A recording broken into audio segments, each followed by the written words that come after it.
We are now gonna move on to Yemen. Amir, as the Southern Transitional Council, you agreed to declare a ceasefire together with the Yemenite central government forces on 9th April in response to the global call. What were the reasons behind that?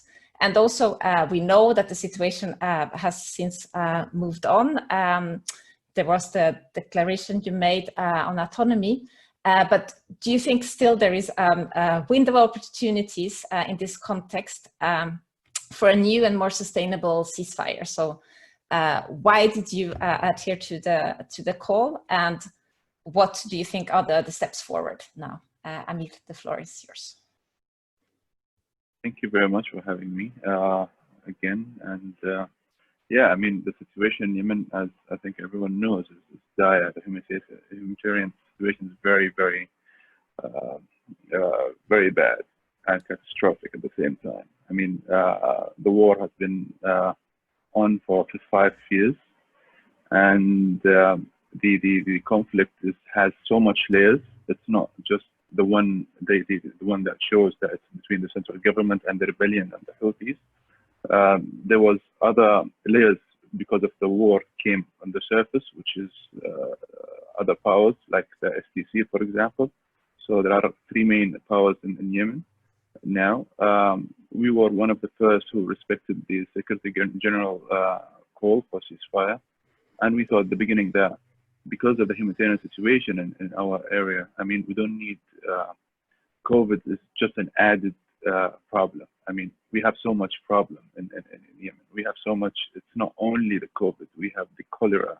We have the dengue fever. We have other diseases on our plate. So it's just an added thing to us. So we thought maybe it's the right time. We face this enemy that it's an opportunity for us to get together and fight that. Maybe a hope for peace. That's one of the main reasons why we directly responded to Secretary General, and we even declared that even in our areas will facilitate for all international NGOs to go, because we are in the southern part of Yemen, and we also help the north. We also help the other parties where we have adversaries there. So that was the reason, and we also thought maybe this step will take us, because we believe that war in Yemen won't solve the problem, only by peace. We have to go to the peace process. That's one of the reasons why we said, okay, I think it's the right time after 5 years, and we think we should take this step forward.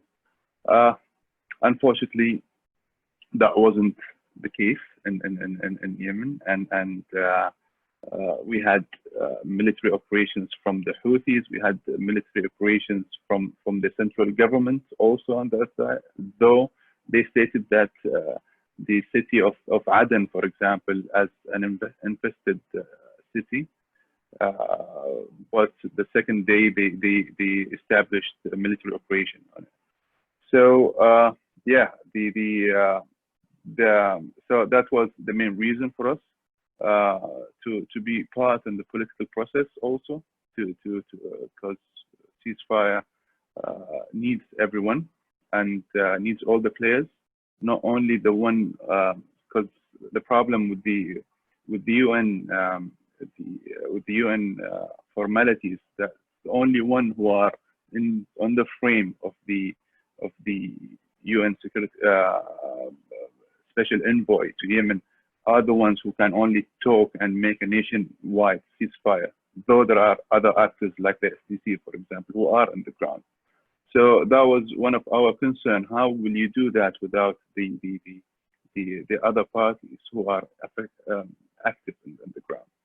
So this is basically our reason to respect the call for ceasefire.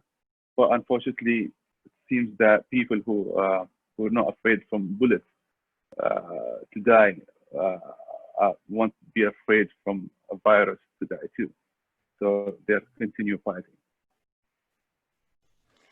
Okay, Thank you so much, Amir, for this analysis. We'll come back to you after also more on the response that you are doing to face the crisis.